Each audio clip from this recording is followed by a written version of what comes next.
Welcome to another edition of the program called The View, a program that touches on topical issues of national concern to Nigerians and brings you different perspectives to those issues. As it is a tradition, I have our in-house, analyst from Democracy Radio here, Anayo. It's a pleasure to have you. Thank you so much, Idris. Yeah, but today we have a special guest joining us on the program. Because most of the headlines, if you notice, has been basically about security, we have the privilege of hosting on today's episode of the program Captain Lukman Gidado. He has a PhD in security and strategic studies. Captain Lukman, you're welcome. Thank you very much. For It's the my view. pleasure. All right. So, to begin with, let's start on a lighter note. First, we heard that Mr. President he decided not to fly to the G20, summit that is being held in South Africa. Some would say that since Donald Trump is not going there, they should expect him to be there. But for security reasons, he said he is dwelling in the country to ensure that things are being fixed. Then one of the major things he decided to do is to withdraw, you know, uh, policemen from VIPs. It was an order that's being issued to the Inspector General of Police. Now, let me quickly start with our special guest today on this matter.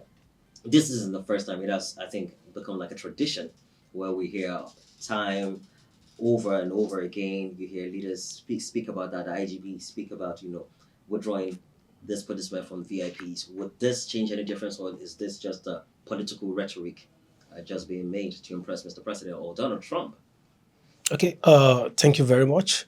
First and foremost, I would like to applaud the President and Commander-in-Chief of the Armed Forces of the Federal Republic of Nigeria, President Bola Ahmed Tinubu, for suspending his supposedly trip to South Africa. You cannot leave your home and travel when your house is on fire. I think the President have done well, and we need to commend him for that. So taking a cue from that, the issue of withdrawal of police officers from the VIPs. If you look at the constitutional responsibilities of the Nigerian police officers, their mandate is to secure lives and properties, not to be attached to a particular individual. Many a times, you see ridiculous pictures and videos circulating within the media outlets, female police officers carrying bags for the wives of our political office holders. You see police officers hovering around the TikTok celebrities. That is quite an eyesore. So I feel the directive given by the President and Commander-in-Chief is a good step in the right direction, that they should be withdrawn to go and face their constitutionally assigned responsibilities, which is to secure lives and properties. Nigeria is facing a whole complex of security issues, banditry, insurgency, and a host of others. So in a situation like this, it doesn't make sense to me for our police officers to be attached to VIPs.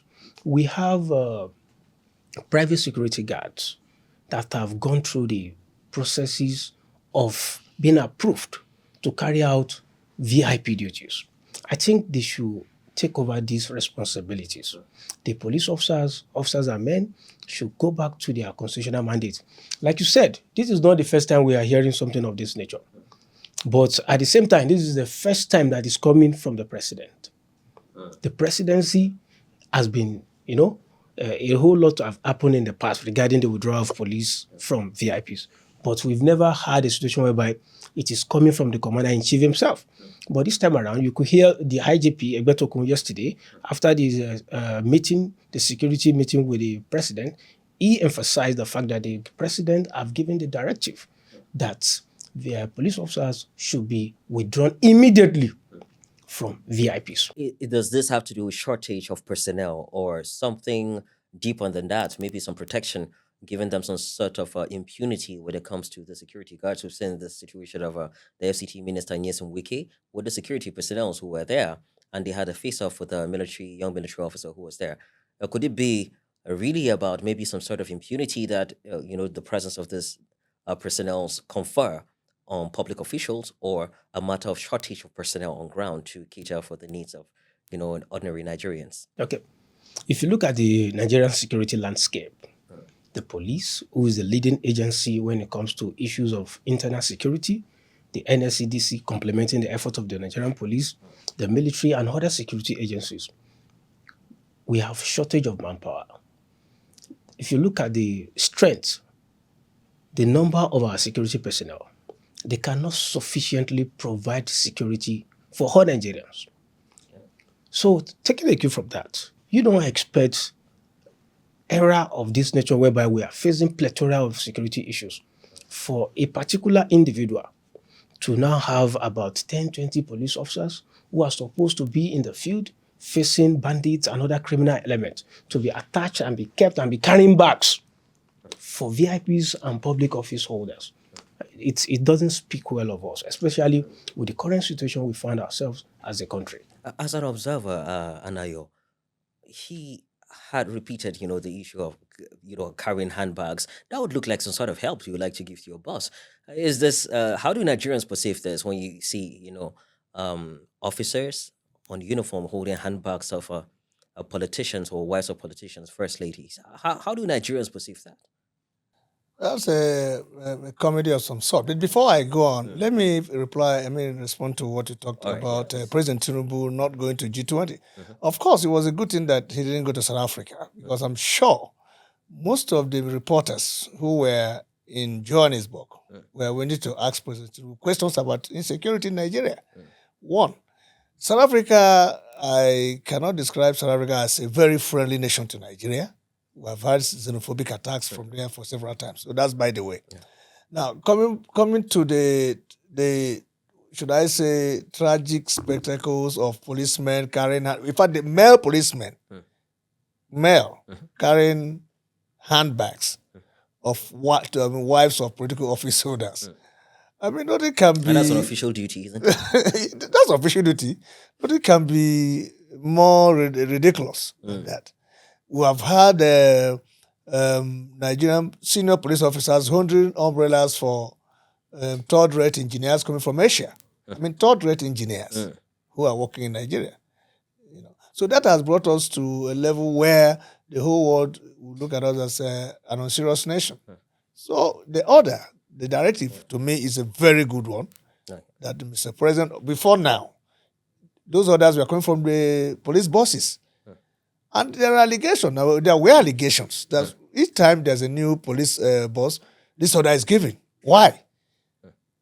Then, those who are replying to those allegations say, look, why they usually do it is because when a new police boss comes in, they move away people and they replace them. Because there are also allegations that these individuals pay money to the police coffers, for these people to come. So it's all about what comes in. That's by the way. So it's really good. I hope they don't forget it so soon. This is not the first time. But like my very good friend said, this is coming from the Commander-in-Chief of the Nigerian Armed Forces. But I hope we don't go back to this again, where we will now have to remind the IGP that, remember, Mr. President said this people shouldn't be. And Nigerians are watching. Of course, people are going to make videos. True. And all of that. Yes. Okay. Now we have the People's Democratic Party calling on Mr. President to seek for help or quit his position. This coming at a time when the likes of Donald Trump, the President of the United States, has said that they are planning to redesignate Nigeria as a country of particular concern. We've heard, names like Senator Cruz, and Riley Moore at the House of Representatives there in the United States, particularly being concerned about how Christians are being treated in Nigeria. But the concern as at the moment is the fact that since those pronouncements and moves by the United States, the situation in the country has aggravated and worsened.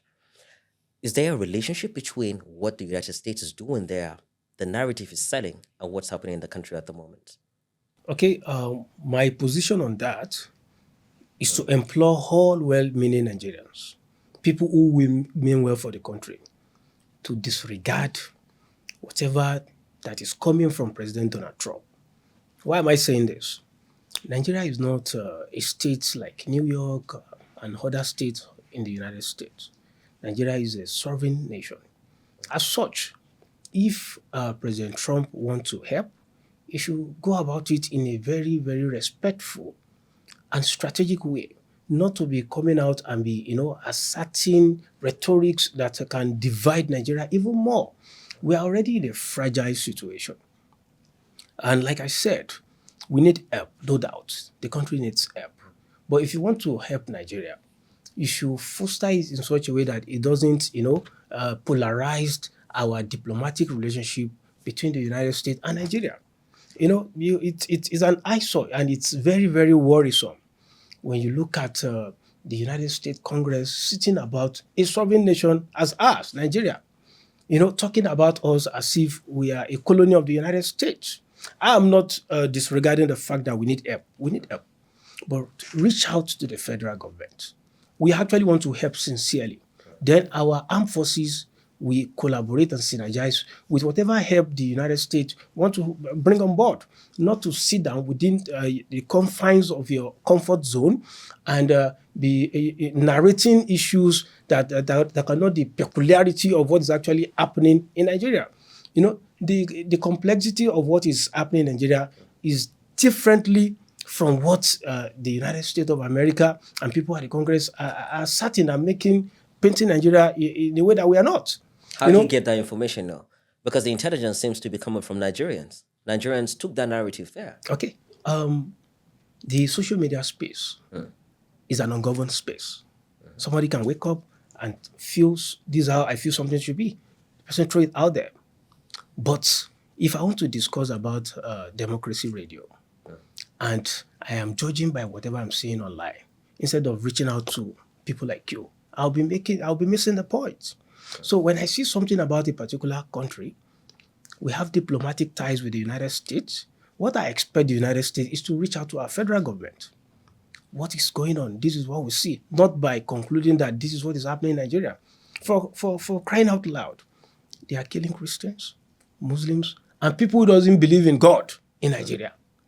So sitting down and saying they are killing a particular faith or people of a particular faith, it's grossly inappropriate.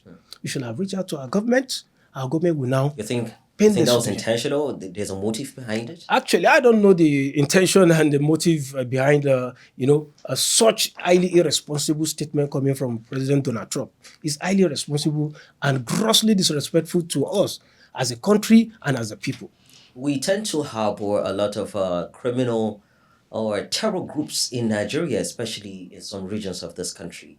When there are protests, being held in a country, you can see there's certain regions of the country that would burn American flags or pick up, Russian flags and all of that. Wouldn't that be a justifiable reason for why President Donald Trump would pick up interest in Nigeria? Okay, if President Donald Trump is judging by whatever he's seeing within the social media space, like I said, it is not appropriate. Okay. We are a very organized country. We have a government for heaven's sake. You reach out to our government. The federal government is there. They will give you the proper narration of the complexity of security issues we have in Nigeria. And I think the government have done the needful by sending the National Security Advisor to the United States to go and correct that wrong narrative about our country. So was that successful? From what I read within the media outlet as at last night, I think the United States asserted that with their engagement with our National Security Advisor, they are going to forge a strategic partnership with Nigeria in curbing our insecurity issues. Anayo, speaking of this matter, we've discussed how the Minister of Information has been saying that there's a need to control this narrative about Christian genocide, and beyond that, we'll also sing the podcast that was held, that's the Minister for Foreign Affairs, Yusuf Tugar. He responded to a lot of questions and he brought out data, but it doesn't seem like some of the persons who have in the Western world are impressed by the figures we give out. It looks like the information they get from social media, just to counter what Captain Lukman, has said, the United States government feels that the information coming from the government is too regulated. They're not really in tandem with the reality on ground. They rather listen to what is being tweeted. They take screenshots and remind Nigerians that you said this at so year with a particular date and a time, which is quite factual for them. Well, on that matter, I don't want to say too little, too late for Nigeria. The Americans seem to have made up their minds about what's going on in Nigeria. And there are as many angles to this genocide, no genocide stories as there are Nigerians. It depends on who you're talking to. And it's just that for the sake of tranquility, unity, people can sit back. And it's good. I like what Nigerians are doing. They're coming together to say, look, yes, we may be looking bad, but you don't want to treat us like that way. It's also possible that if a group of clerics, the Muslim clerics, had made such a move, reporting Nigeria to countries outside Nigeria to say, look, as Muslims were being killed or we are being unalived, maybe the story will also be the same. So one thing I've learned from that, Nigerians came together and said, look, it doesn't matter how you look at us, we are not the way you're looking at us. And I hope that that's a big lesson for both sides of the divide. Because the Americans, like you said, maybe know what we do not know. Right? So, but as a Nigerian and someone who should be talking about how a homogeneous Nigeria, a Nigeria that should be seen internationally as a country of respect, a country of repute, I think we should go beyond that. I think we should get to the point where we say, look, whether whoever is killing who should be stopped. That's what we should be looking at now. You're right? Whoever is doing what. Because these terrorists are very smart too. And why aren't we driving that narrative? Yeah, no, that's what we should be driving. Because we should because the terrorists are looking at, they open the newspapers, they listen to people.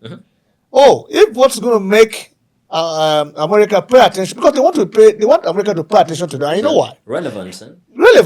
They want to speak to other terrorist groups around the world that those terrorists who are in Nigeria are very active. So what do? America says Christian genocide. Then they look around for one, maybe Christian institution. Kidnap people. Yes, that's a statement. So the Americans will get angry. Reinforce. That is how they are bloodletters. They are bloodsuckers. They want attention. And the only way they can bring attention to themselves is to make it look like there's a genocide really. So but we should go beyond that. People are getting unalived, Christians, Muslims, even traditional those who practice traditional religion. Let's get to the point where we say, look, our government is moving. I know what President Tinubu is going to do really soon. And it's going to really hit hard at them. Because aside from whether we have Christian genocide or not, the Americans are looking at us as a country, they are relaxed, they're not doing anything. Yeah, that's the impression, that's the feedback we've been getting. And if we say, well, they should treat us as a sovereign nation, yes, we are. But when they look at the questions arising, for instance, this morning, the governor of Kebbi State questioned who gave the order for the students of the school. Yeah. But the security to leave. So you find out security institutions arguing among themselves. So that lets Americans look at you and say, hey, you're not serious. We're going to help you. And if you think they don't have a stake, they do. They have a stake all parts of the world. They've gone to Afghanistan. Yeah. They've gone to Iraq. Yeah. They have a stake. If you might think they don't have, I say, look, that sovereignty is what America thinks belong to the global community, and they have an interest. So let's see how they can help us.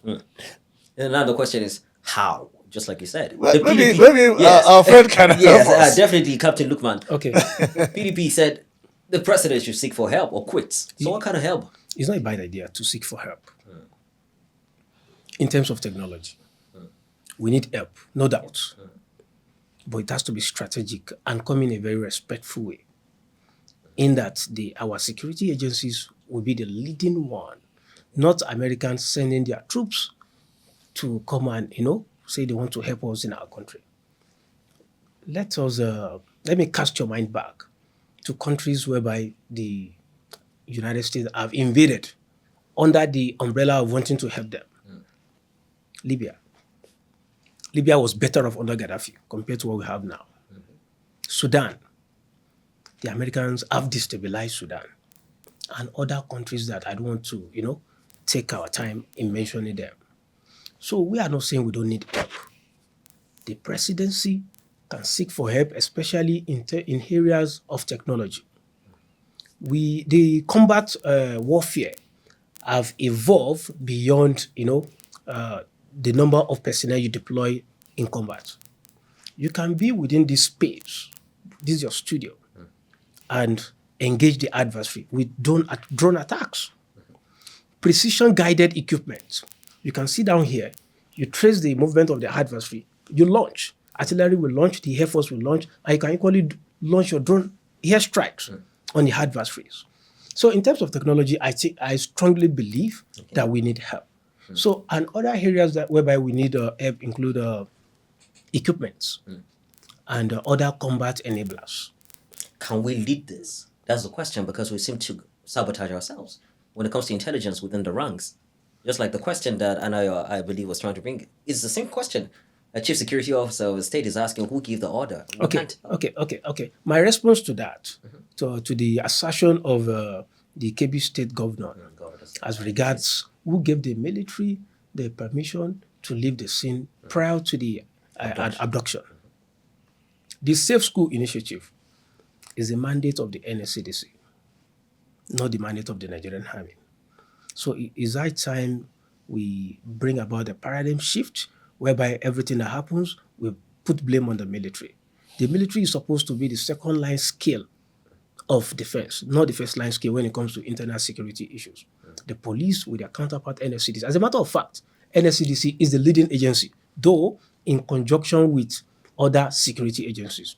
The question should have been, whose mandate is it to secure our schools across the Federation? The NSCDC, were they on ground? These are the questions that begs for answers.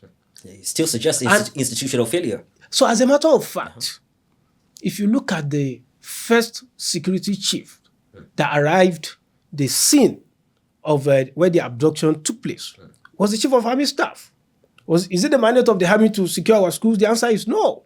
But the chief of army staff was still the first to arrive at that scene and ensure that the officers and men of Operation Fasa Yama launch a manhunt for the adversary to ensure that the abducted schoolgirls leave their but the governor actually had a security council meeting, and I'm sure the NSCDC must have been involved. So if they had one month, prior notice of that this was going to happen, it's so much of a coincidence that 45 minutes in between, you have an abduction after redeploying troops that were there. If it was supposed to be NSCDC, I'm sure it was part of a larger security meeting that was held with the governor. It was surprising at the end of the day, because if the military were going to, leave the premises of the school, they should have contacted the NSCDC. Is there a rift between these agencies of government? Okay, that is what I'm saying.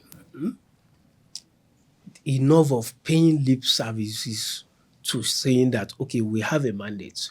We've developed an initiative to secure our school, which is the Safe School Initiative. Now, let's look at the implementation process.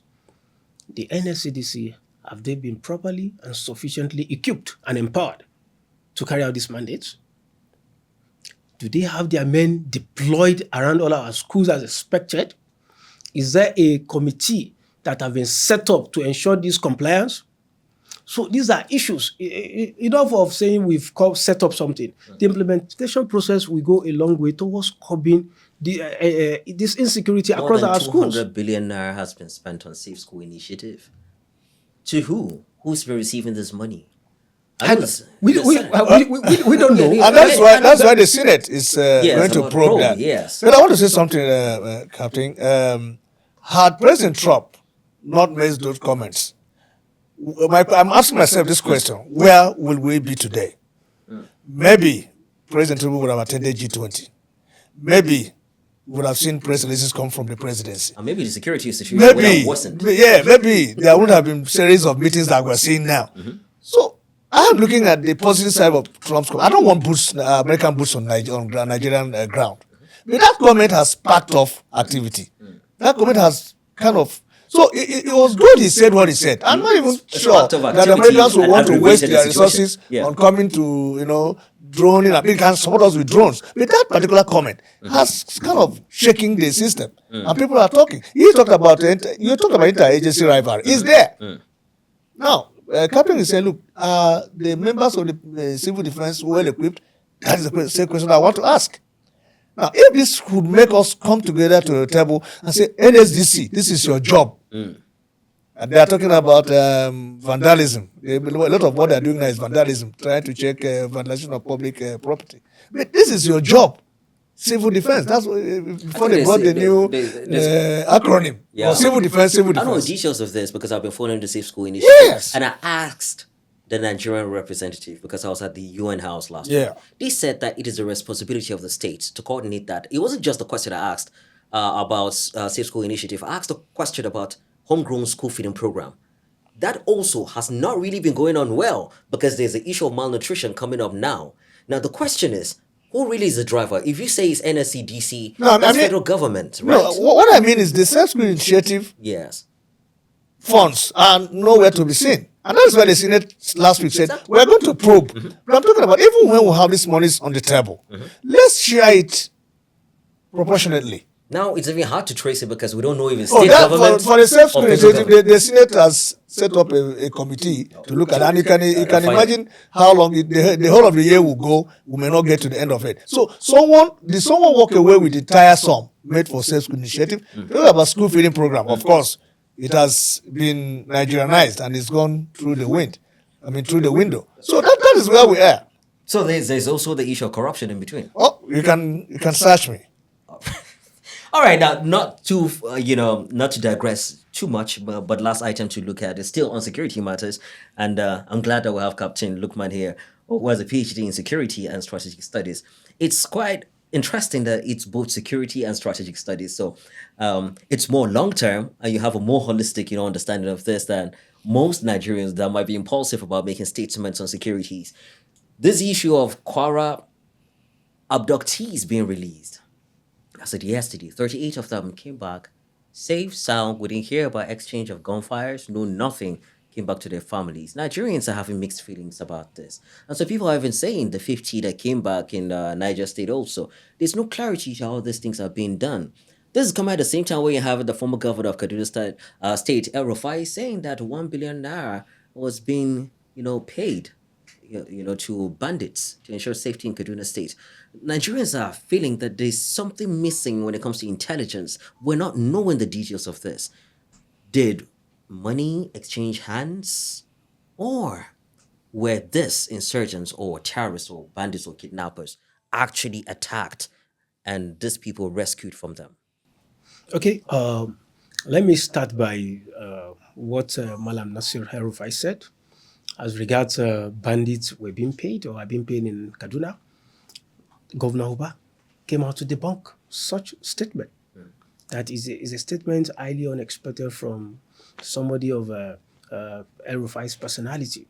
Now to Kwara State, I think I would like to personally applaud the efforts of the Kwara State government under the leadership of Governor Abdurrahman Abdurrazak, the federal government, the security agencies, community leaders, and other actors that partake in ensuring that the girls were reunited to their families unhurt.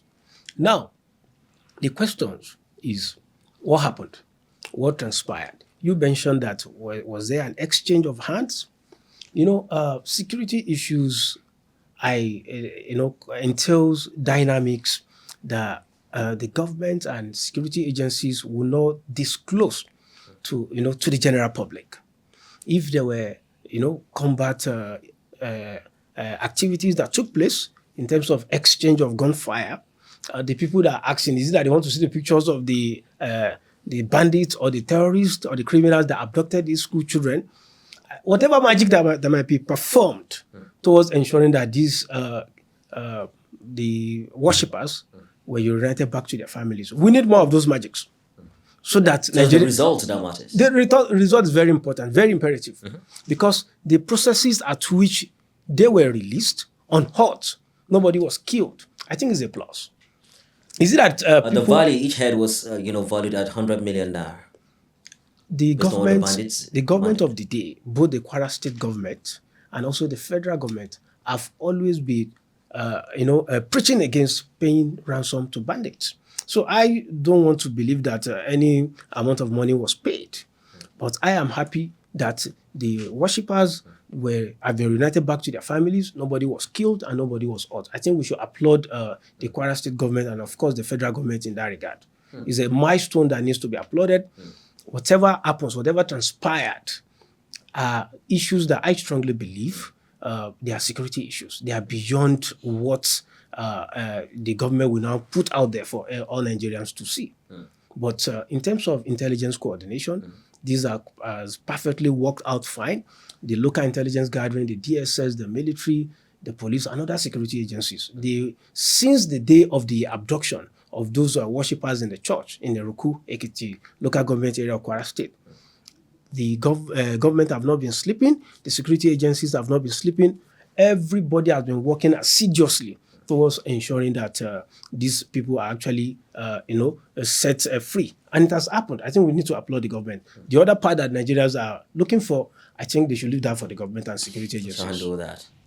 Well, Nigerians would feel that, going by this statement, it looks like, yes, the results should matter. Yes. Yeah, it's the lives, being saved. But it still looks as if the government knows these people to some extent, the speed, at which these things have been achieved. We've heard statements coming from Governor Dauda Lawal, who actually had said that he knows the location of these bandits. These are statements that are in the public space, not speculations. If we know these people, why is it really difficult for us to expunge them out of the system? Someone just shared a video this morning to me just a while ago, talking about how Sheikh Ahmed Kumi is requesting that this bandit should be placed on Nigerians' appropriation. This is how close they are to us. No, they've been around. They've been around for a long time. They are not unknown. Those who say that the inability to deal with them, people say it could be as a result of politics. Some have attributed it to people wanting to make political capital, saying, look, if we need to deal... In fact, some serving and retired military officers have come out to say, look, if we want to deal with terrorism and banditry, it could happen in a day. The waste of time is as a result of, command, counter command, because, command has a structure. It has to come from the top. So, but I think President Tinubu has the capacity to deal with, all of these things we are mentioning. Banditry, terrorism, kidnapping, because these things change with the way, all these nomenclatures just came because we were trying to find a way where to place the actions of the same people. These same people. When it suits them, they are bandits. But then when they find maybe rare earth around an area, it becomes banditry.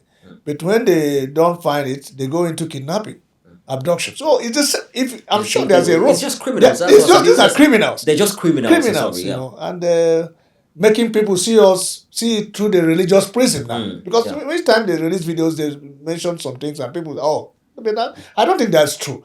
Well, but there's an allegation that the communities are sympathizers to when the communities are threatened and dealt with when they don't comply. It happened in Imo State, where some criminals held communities hostage. If you talk, you're kidnapped. So people run away from the country. So the same thing. So I hope President Tinubu, I pray he has the capacity, like I said, and the military. When someone talked about Oshobule suggested a recruitment of over 100,000 more men to add to 177,000 on ground. So which means if that is done, we have 277,000 military men in Nigeria. At least let's outnumber these criminals and see, we can begin from there. All right. I agree with Senator Oshomole and I agree with the Senate. More recruitment for personnel, but then we have leak in intelligence, some people perceive. I don't know what Captain would like to say. I think, yes, additional manpower is very, very pertinent, very important. However, I'm wearing uniform. Am I going to use sticks to fight? That's the answer. Equipment to fight. Welfare, accommodation, remuneration, allowances to be paid. The current issues on ground in terms of welfare of all security agencies, have they been resolved? Have they been addressed? And we're talking about additional manpower. I stated earlier that the defense has the highest budget allocation. But there are a lot that needs to be done in terms of strengthening the welfare scheme of all military personnel. So where you have the most money, yet you're saying that you have a problem with welfare, what could be the problem? Okay, there are issues of welfare in terms of accommodation. I can tell you for free that it's not all military personnel that are properly accommodated in the barracks. Okay. And in terms of equipment, when you go to combat areas, you will discover that most of the armaments and other combat enablers are what the Nigerian army used to fight the Civil War. To date? This is 21st century. Mark 4 and, So we are talking those- we are talking about anti-tank weapons, Gumbi 9, Gumbi 10, SPG 9. These are outdated weapons. They are not weapons that we should be using in 21st century. Shouldn't you suggest that we investigate or probe our defense expenditure? Okay, that is what I'm saying. I think the leadership of the Ministry of Defense needs to do more. You don't, if you're carrying out your oversight duties, you don't stop at the level of the office of the GOC or the brigade commander. Go to the field. Go and meet the lieutenant, the captain, the major lieutenant colonel who are in the field facing the adversaries. Yes, you get reports from the GOC, brigade commander, and others. But if you want to get to the root of these problems, you go to the field, not to go and take pictures at the office of the general officer commanding. No, that is, you need to do more. When you go to the field, ask the last corporal, the sergeant, the staff sergeant, ask them, engage with them directly. What are the issues? Let me see your vehicle. Let me see your weapon. You will discover a whole lot that you have a lot to do than going to go and take pictures at the office of the general officer commander and brigade commanders. So the expenditure suggests, from what you're saying, it looks like the expenditure goes in a place where it is not really relevant because it doesn't really touch the people. Okay, from somebody who I've had, all my life I've been in combat. I was in Maiduguri for about 4 years. I was in Birnin-Gwari. All my life I've been facing the adversary, the insurgent and the terrorist. So I am saying as an authority that oversight duty should not stop at the office of the general officer commanding. Okay. Go to the field. A lot of issues, vehicles, arms and ammunition, a whole lot that needs to be addressed.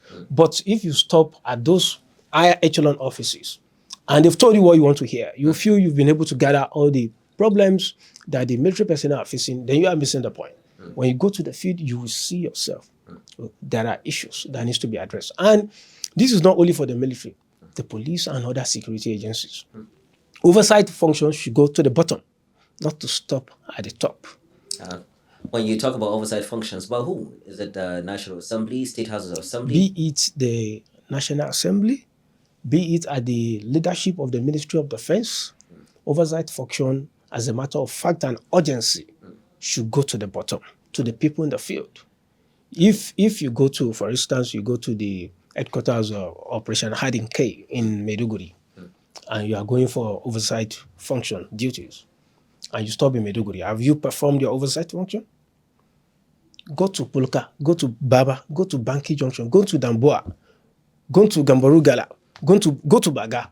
Go and see what's going on there. Not to stop in Maiduguri and come back to Abuja that you've performed oversight duty because you've listened to the theater commander or the GOC or the brigade commander. I am not saying they'll be hiding anything, but you need to do more. You need to be more involved. Go to the field, go and see yourself. It's beyond staying at, go and see what, in terms of feeding of the troops and others. When you see yourself, you'll be able to now strike a balance and ensure that, wow, there are issues. Then you can now report to the commander-in-chief appropriately. So I feel if that is done, it will go a long way towards addressing some of the welfare problems that we have in the police, the military, and other security agencies. And also, very important, the root causes of this insecurity are nothing more than unemployment, poverty, and others. This has to do with governance. Security issues should be approached from both the kinetic and non-kinetic approach. There's a little to what the kinetic approach can do. The non-kinetic issues are areas whereby if that will improve the standard of living of the people, especially within the local communities. Provision of jobs, making sure that people are taken out of poverty, provision of social amenities, If you look at most of the Nigerian army operations, you see them trying to synergize and fostering civil military coordination. If anywhere the military is operating, they notice that maybe the people around the general area are lacking maybe a social amenity in terms of road, in terms of water supply, the military will try to sink borehole for them. But the government should take it up from there. These people, if the government can ensure that their standard of living is improved, it will foster intelligence gathering and intelligence coordination. They will work well. They will synergize better in providing appropriate and accurate intelligence to our security agencies. I think that needs to be also addressed. Is one of the major root causes of insecurity that we are experiencing. Absence of governance. Yeah, governance. All right. Well, we're still battling with local government autonomy to this point, even with the Supreme Court order. Just to wrap up the conversation, what would you suggest to the government with regards to closure of schools? There's panic spread across, even though they've been debunked over, the 41 federal government schools or colleges that have been closed. But we've seen some videos from some states, like my state today. Officially, I know in Bauchi State that they're closing schools with regards to insecurity. I think about 4 or 5 policemen were shot by criminals or bandits, as they put it. What would be your suggestion with this panic right now? The People's Democratic Party is saying that if we go on that route, that would mean that Boko Haram is winning because they are anti-Western education. Okay, regarding the closure of schools, the Minister of Education have come out clearly to debunk that such directive is not coming from the federal government.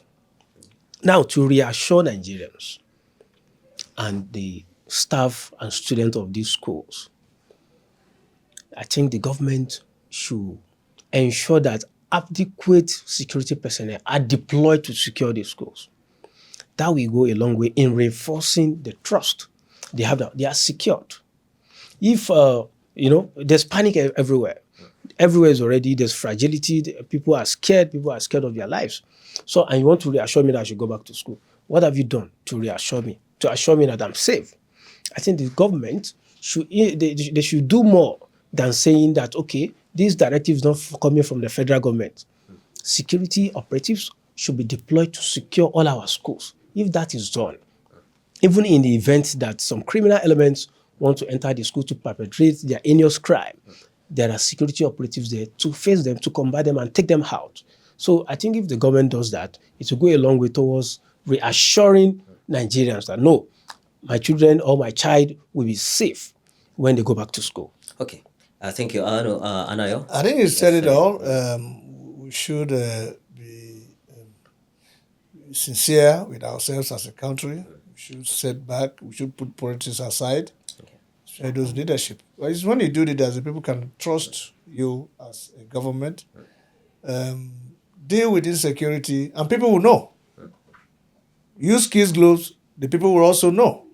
So the people are going to be on the lookout for what the government will do going forward.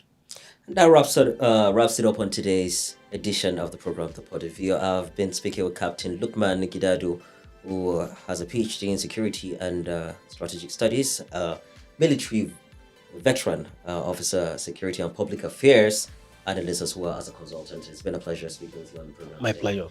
Thank you very much. And Anayo, soldier come, soldier go. Barack still there, as they would say. That's it's been right. a pleasure speaking with everyone on the program. I'll be your host on behalf of the entire team, sound behind the camera. I thank you so much for making this a success. And make sure to follow all of our social media handles. 2027 is by the corner. There's no better place to listen to or to view, for objective analysis on issues of national concern. Make sure you stay glued on this frequency. That's Democracy Radio 104.9 FM Abuja, or follow our social media handles. My name is Idris Aladi, and let's continue to pray for Nigeria and work towards a peaceful country. Do have a blessed day.